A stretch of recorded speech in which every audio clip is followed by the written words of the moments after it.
Honorable Chairman Singh, Honorable MLA Singh,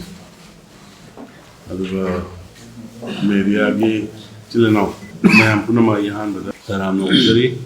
Koi some reliable source information kara phang bada ki hai batare. Koi inner permit che koi fajana systematically implement tawribra price. But fajana inner permit ki rules regulation fajana shema matung de koina tawbusi masi tawram dabadagi koi corruption tawraga adagi piba yaro dabada piramba piga dabada pidram daba adu kuma mayam ama lebadagi mamangda ningsing birangani koi 16/8/2024 da akoi revenue department ki agency ma koi suspend to gibni adagi amuk 30/7/2024 da labor department ki amasu suspend to gibni bai sumaina mathang tawbasi da ngasi su amuk yamna ngarang nahan tarik kuntra je koi yam reliable source ma phang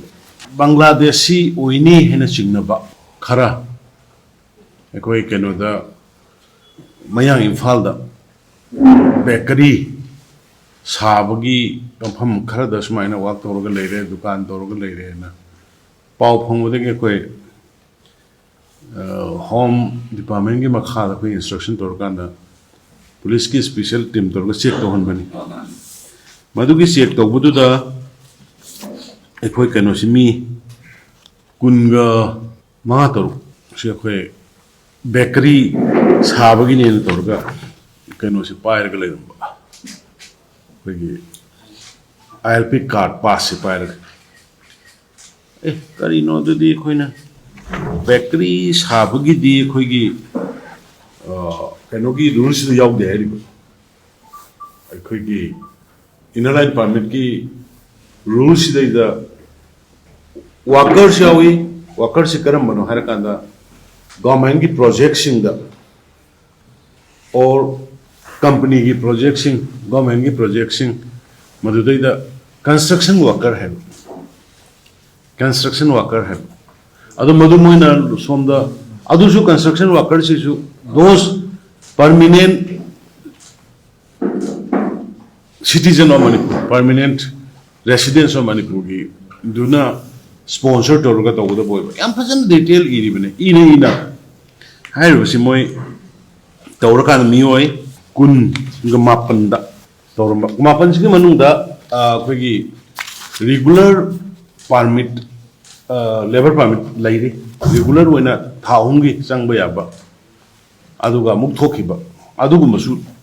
moi ahumari miyor me duri hona detail si wena bijara ke ara said moi si tari kuntra da koina mayang ifal bengun gi sile da hariba LP gi check si tawbani police ng to pan masile da mi kumapan ni koina fangbase moji assam gi address aadhar param me assam gi ado assam gi ai makha lakse assam gi param me ado inner permit ki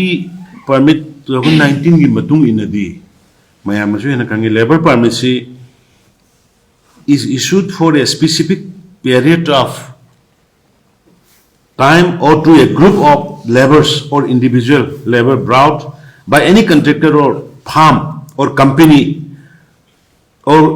individual engaging them for construction work. Si kataneba akoi gi da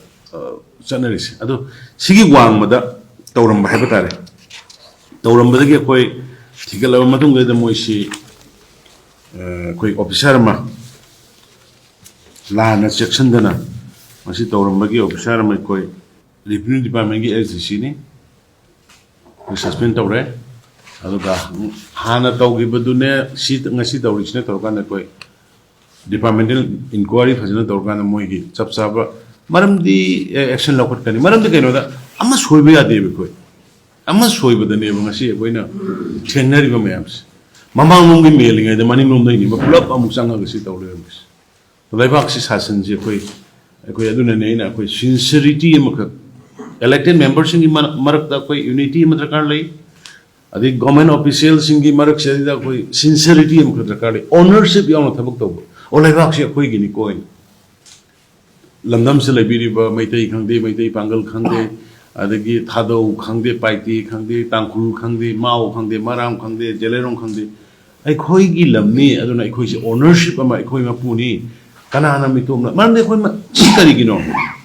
Mising याम जदब अखोई even Assam बाउदो हुजि थाथरनी एब सुगुंबा infiltrator of Bangladesh की करी दिगी लाखों में त्रिपुरा तक तो नुक्ति की phi Tripura की बॉर्डर लांचल लपुई फाइ असम की बॉर्डर लांचल लपुई फाइ मैं हेन उबिरंगनी अदा अखोई सिददी अखोई दी ईश्वरना चानबीदना सेंटर की लीडर सिंगना अखोई बो अखोई की यूनिकनेस अखोई की मसिंग यामजदब अखोई की मंगोलॉइड स्ट्रोक सी अखोई की सी उरा कांदा मोई सिदी प्रोटेक्ट तौरगा प्रिजर्व तौरगा थमगदब अदुगुम कम्युनिटी नि मोइसे मसिंगसु यामदे तौरगा इनर लाइन परमिट पिरखिनेबा अदा पिराइबा इनर लाइन परमिट तु सिनगदब इंप्लीमेंट तौगदब अखोइना हुरालाना सुमाय तौरदि कमाय तौनी लेबा कमाय तौगदगेबो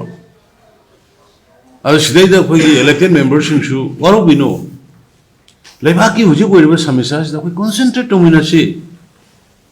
कलम्बा ngambra yangsi अखोई सोसाइटी अखोई मिरोल तुंगी मिरोल से नाकल कयादगी फुरैबा मयाम से अखोई कलम ngambra हाना बियंसी अदुगा अते अते अखोई मनुंग यानादबदु कोन तोक्सी अदुना सिगी मी अखोई ना फजना आइडेंटिफाई तौरे आइडेंटिफाई तौर मतुंग दैदा अखोई मोइसी गाड़ी तौर कान अखोई असम दा हुजिक ngasi अयुक्तगी ngasi si मोइसी अखोई लोइना तौरगा नियम काइना मोई की दी अमरोम दहारका मोइसी कराई असम की सिटीजन ओरबे बंगाल की सिटीजन ओरबे मतो असम ना यंगजरसुनो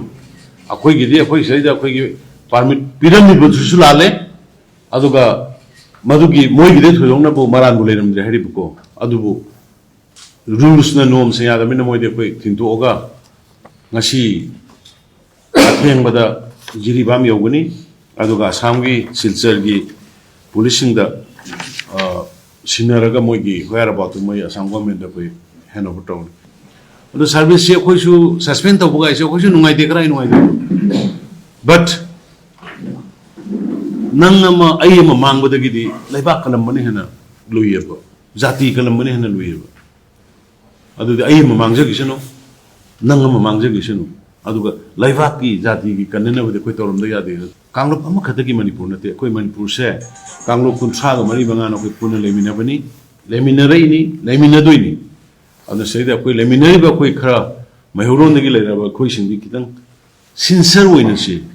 हाइबा सिमखा यापल अरोइबोइनो तौजै थैंक यू